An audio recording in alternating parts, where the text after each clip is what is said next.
My name is Emma. I am 25 years old, and I live in New York now, far away from the small town in Texas where I was born and raised.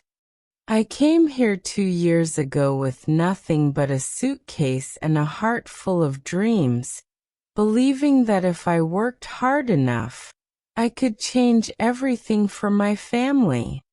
You see, my father has always been a simple man working long shifts at a factory, and my mother has spent her whole life taking care of us, putting our needs before hers.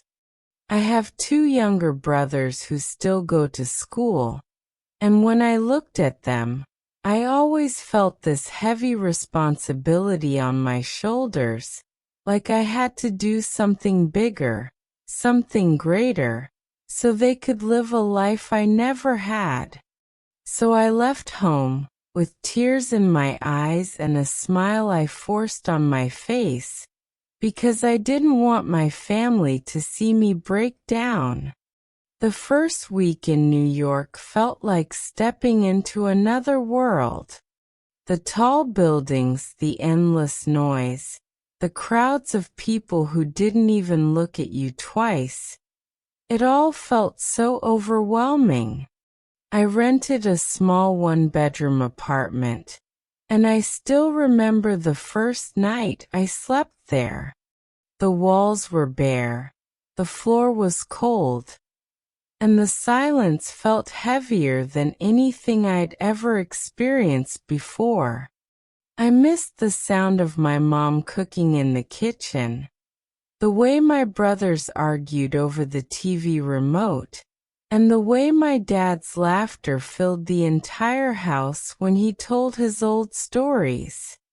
That night, I cried myself to sleep, hugging the blanket like it could replace the warmth of home. I found a job at a diner, waiting tables from morning till night. The pay wasn't much, but I told myself it was just the beginning. I wanted to send money home as soon as possible, to help my parents with bills, school fees, and just to make life a little easier for them. But the truth is, every time I got my paycheck and wired some of it home, I felt both proud and broken at the same time. Proud that I was helping them, but broken because I was sacrificing every little piece of myself in the process. The loneliness grew heavier each day. I would serve families who came into the diner, laughing, joking, holding hands, and every time I saw them, I felt this sharp ache in my chest, reminding me of the love I left behind. There are nights when I sit by my window, staring at the glowing lights of the city, and wonder if it was worth it. I think of my mom's cooking, my dad's advice, my brother's silly jokes, and my old room with posters still hanging on the walls. The hardest part is when I talk to them on video calls. My mom always tries to hide her tears, telling me she's fine, telling me to eat well and take care of myself. But I can see in her eyes that she misses me just as much as I miss her. My dad tells me he's proud, that I'm doing the right thing, but I can hear the crack in his voice. And my brothers, they just laugh and show me their new things, but every time they ask me, "When are you coming home, Emma?" I don't have an answer. One day at the diner, I served a family who reminded me so much of mine. A father, a mother, and 2 little kids sitting in a booth, sharing food and smiling together. The little girl accidentally spilled her drink, and instead of scolding her, the father laughed, cleaned it up, and kissed her forehead. In that moment, My eyes welled up with tears because I realized I was missing out on those small, ordinary moments with my own family.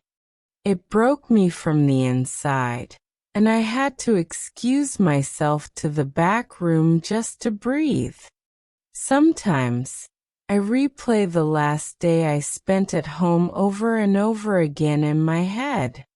I remember standing outside our small house, suitcase in hand, while my mom hugged me so tightly, whispering prayers in my ear.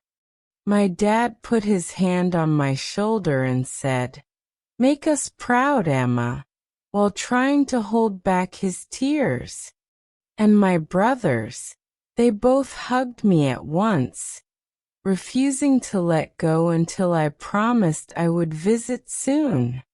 But soon never came. Days turned into months and months into years, and here I am, still in New York, still working, still chasing dreams that feel so heavy some days that I wonder if they're even mine anymore. But despite all this pain, there is a strength that keeps me going. I think of the day when I can finally walk back through that front door, carrying not just money or gifts, but stories, love, and the pride of knowing I did something for them. I imagine my mom's tears of joy, my dad's proud smile, and my brothers running to hug me. That thought alone is what pushes me to wake up every morning, put on my uniform, and face another long shift. Home isn't just a place, it's the people who love you unconditionally.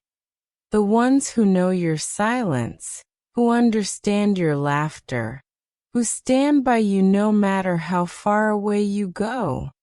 And as much as I try to adjust to this new life, as much as I try to blend into the chaos of the city, a part of me will always remain in that small town in Texas, in the kitchen with my mom, in the living room with my dad, in the backyard with my brothers. That's where my heart truly belongs. So yes, I miss home every single day. I miss the love, the comfort, the simplicity, and the warmth that no city lights can ever replace.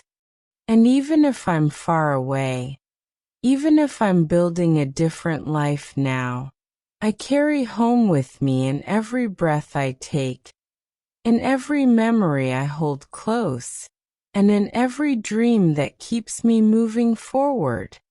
Because one day, no matter how long it takes, I will go back. And when I do, I'll never let go again.